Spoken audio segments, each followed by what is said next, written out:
नमस्कार दोस्तों, real crime में आपका स्वागत है। कभी कभी जिंदगी इतनी निष्ठुर हो जाती है कि एक मासूम इंसान की जान सिर्फ इसलिए ले ली जाती है क्योंकि वो समय पर गलत जगह पर था। ये कहानी है अनुज बिदवे की, एक भारतीय छात्र जो इंग्लैंड में पढ़ाई करने गया था लेकिन लौटकर आया एक शव के रूप में। अनुज बिदवे का जन्म 18 जुलाई 1988 को पुणे में हुआ था। परिवार में माता पिता और एक बहन है। उसके पिता सुभाष बिदवे भारतीय वायुसेना के रिटायर्ड अधिकारी और मां योगिनी बिदवे एक समर्पित गृहिणी है। माता पिता ने अनुज को बहुत अच्छे संस्कारों के साथ पाला था। पूरा परिवार एक दूसरे के साथ बेहद जुड़ा हुआ था। अनुज एक होशियार, मेहनती और विनम्र छात्र था। स्कूल से लेकर कॉलेज तक उसने हर परीक्षा में टॉप किया था। अनुज ने पुणे यूनिवर्सिटी से इलेक्ट्रॉनिक्स में डिग्री ली थी। उसका सपना माइक्रो इलेक्ट्रॉनिक्स इंजीनियर बनना और विदेश जाकर कुछ बड़ा करना था। इसी सपने को पूरा करने के लिए उसने माइक्रो इलेक्ट्रॉनिक्स में मास्टर्स डिग्री के लिए इंग्लैंड की लैंकेस्टर यूनिवर्सिटी में एडमिशन लिया। इंग्लैंड में अनुज ने जल्दी ही दोस्त बना लिए। ज्यादातर दोस्त भारत से ही थे, इसलिए उनका आपस में अच्छा मेल जोल हो गया। वो सभी एक दूसरे को अच्छे से समझते थे और एक दूसरे का साथ देते थे। अनुज पढ़ाई में हमेशा अव्वल रहा और टीचर्स उसे एक प्रॉमिसिंग स्टूडेंट मानते थे। वो बहुत खुश था। नया देश, नए दोस्त, नया अनुभव। उसकी जिंदगी एक नई दिशा में बढ़ रही थी। दिसंबर 2011 में क्रिसमस की छुट्टियां शुरू हुईं, लेकिन भारत वापसी के टिकट महंगे होने के कारण अनुज और उसके दोस्तों ने इंग्लैंड में ही त्योहार मनाने का फैसला किया। उन्होंने योजना बनाई कि वो मैनचेस्टर जाएंगे, घूमेंगे, शॉपिंग करेंगे और वहां पर क्रिसमस मनाएंगे। 25 दिसंबर की रात को उन्होंने बॉक्सिंग डे सेल के लिए मैनचेस्टर शहर घूमने का प्लान बनाया। उनका इरादा था कि 26 दिसंबर की सुबह की सेल्स में सबसे पहले पहुंचे। वे एक दूसरे के लिए गिफ्ट खरीदना चाहते थे और मिलकर मस्ती करने का प्लान था।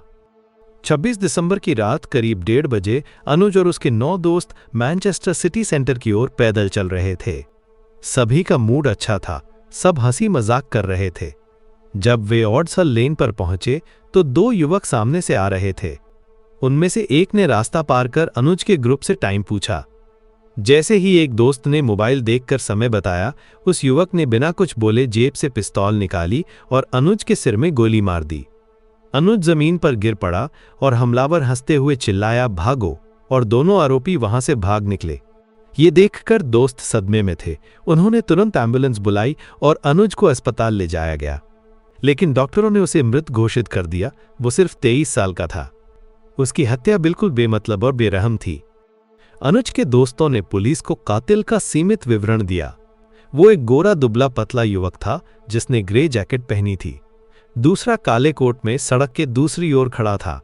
सीसीटीवी फुटेज और चश्मदीदों की मदद से पुलिस ने जांच तेज की और 3 दिन के भीतर उन्होंने 5 संदिग्धों को गिरफ्तार किया। जल्द ही 4 को छोड़ दिया गया, लेकिन एक नाम उभर कर आया जो था कियारन स्टेपल्टन। 20 साल का कियारन स्टेपल्टन साल्फर्ड इलाके का निवासी था और उसका आपराधिक रिकॉर्ड पहले से था। उस रात उसने सबूत मिटाने के लिए अपनी मां के घर जाकर नहाया, अपनी गन को अपने साथी रायन होल्डन की दादी के घर छिपाया और अपने कपड़े अपनी बहन के घर पर जाकर जला दिए। हत्या के कुछ ही घंटों बाद उसने साल्फर्ड शूटिंग गूगल किया। अगले ही दिन उसने क्राइम सीन के पास मौजूद कैंपनाइल होटल में जाकर रूम बुक किया, जो ठीक उसी स्थान के सामने था जहां अनुज की हत्या हुई थी। वहां बैठकर वो पुलिस की जांच देखता था। होटल में रहते हुए उसने अपने दोस्त रायन होल्डन को मैसेज किया कि पुलिस अपराध स्थल पर पहुंच चुकी है। उसने होटल में बाथरोब पहनकर मुस्कुराते हुए सेल्फी भी खिंचवाई। कुछ दिन बाद वो स्विंटन इलाके की एक टैटू शॉप में गया और अपनी दाहिनी आंख के नीचे आंसू का टैटू बनवाया, जो गैंग कल्चर में हत्या का प्रतीक माना जाता है। पुलिस ने उसे मैनचेस्टर के पास लाई नामक इलाके के एक घर से पकड़ा, जो क्राइम सीन से लगभग 13 मील दूर था। उसे 29 दिसंबर 2011 की रात करीब 1:30 बजे गिरफ्तार किया गया।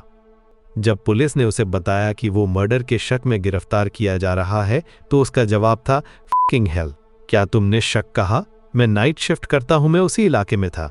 कोर्ट में पहली बार पेशी के दौरान उसने अपना नाम साइको स्टेपल्टन बताया और पुलिस पूछताछ में हर बार नो कमेंट्स कहा। ट्रायल के दौरान उसने किसी भी तरह का पछतावा नहीं दिखाया।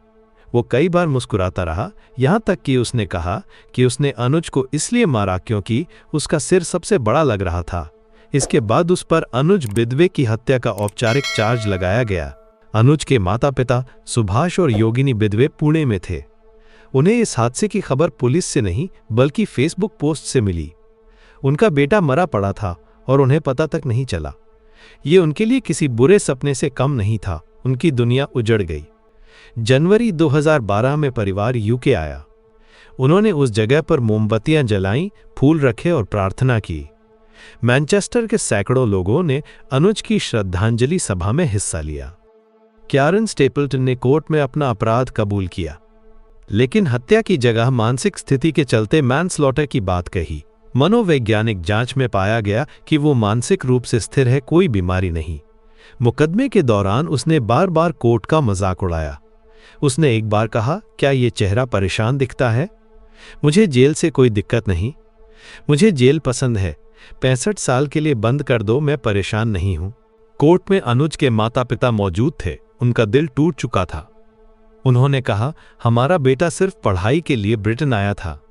वो हमारे परिवार की आशा और सपना था, और उसे सिर्फ एक सनकी इंसान ने मार डाला। कोर्ट ने कैरन स्टेपल्टन को दोषी ठहराया और उसे उम्र कैद की सजा दी, कम से कम 30 साल बिना पैरोल के।